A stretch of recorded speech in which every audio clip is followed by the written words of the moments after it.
Parte da Padova il percorso veneto di Direzione Italia. Oggi il gruppo ha ufficializzato la sua presenza nel territorio con un'assemblea che ha riunito i rappresentanti locali. Leonardo Padrin sarà coordinatore regionale. Finalmente un partito che si organizza, ben radicato sul centrodestra, nessun trasismo a sinistra. I nostri alleati naturali oggi sono Salvini e Meloni, cioè quelli che anche in Europa sono eurocritici.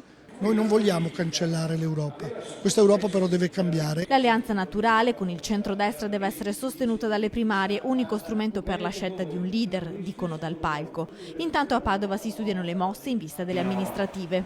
Come Direzione Italia noi in questa campagna elettorale abbiamo l'obiettivo chiaro di mettere in campo una prospettiva diversa, ma certamente all'interno del centrodestra.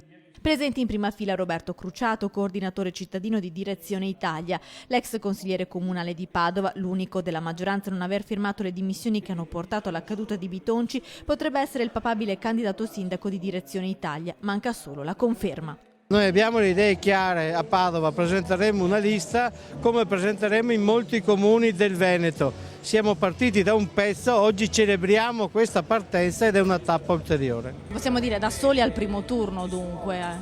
Ad oggi sì, però non abbiamo preclusioni.